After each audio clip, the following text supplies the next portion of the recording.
why were games barred in the locker room? What year? Who spoke up? When did it happen? When I got to WWE in 99, when it was WWF, the games were still being played. It was part of the day between when you got there, got your food, and the 4 p.m. production meeting or whatever rehearsals you had.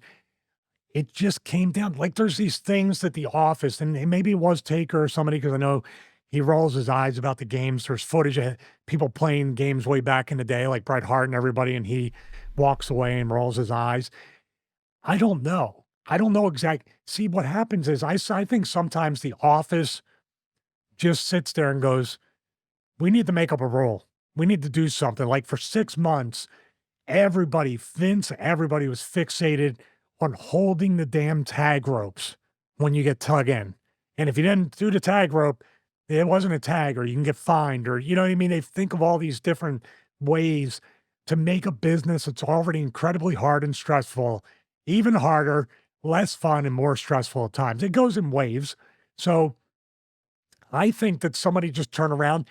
My guess, my guess is that somebody who was playing a game had a bad match, or was distracted, or something happened, or blew a spot or a cue, and they blamed it on the fact you're playing too many video games.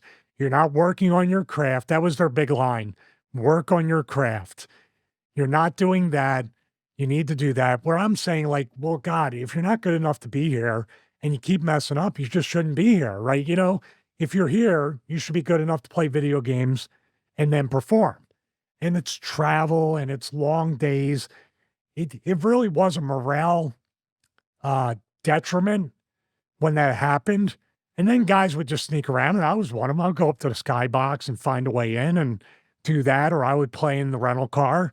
Guys still played their games, and we didn't have portable games outside that Engage and Game Gear, which was terrible. But I don't know. My guess is it could have been Taker, or it could have been an office person or an agent that had a match with a talent that played a lot of games, had a bad match, or at least not as good as they usually had, and they blamed the video games. Yeah.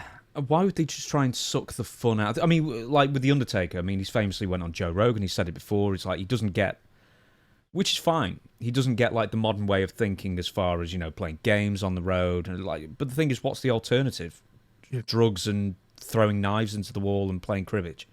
It's like, you're not discussing your match when you have to get an arena at noon for a, you know, an 8 p.m. start, and you're just trying to kill time. You're not killing time by watching matches and researching and stuff for 8 hours. I mean, you know where you learn the most. What does he expect? I know Dutch had said this. You know where you learn the most amount of information and things to do and things not to do?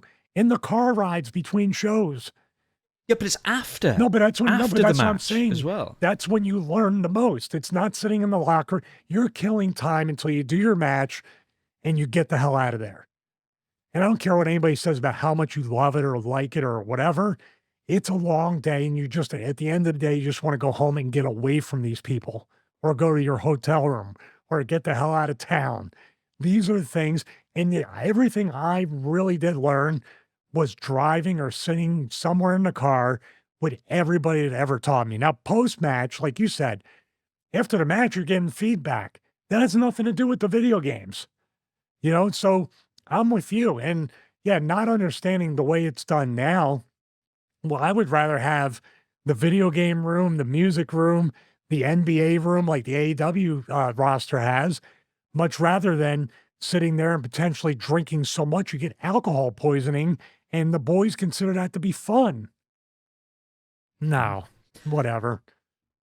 I think it's the Undertaker thing, decrying, you know, modern wrestlers like, hey, you know, we used to carry guns and knives back in the day, you know, a snake pit of tough guys, and then these days they're sitting around playing games and getting along. How dare you? How dare you want to have a nice, harmless, social activity with your friends to relax you on the road when it's already an incredibly difficult job? But I would have thought it was an Undertaker or a Bob Holly or a Jack Lanza or something like that. Yeah, the agents, absolutely the doesn't get the Stooges, culture at all. I think Stooges were definitely in line to get the, you know, to get their little gold star from Vince for being a good little boy and reporting the whatever. But yeah, I mean, there are wrestlers, by the way, that still own guns.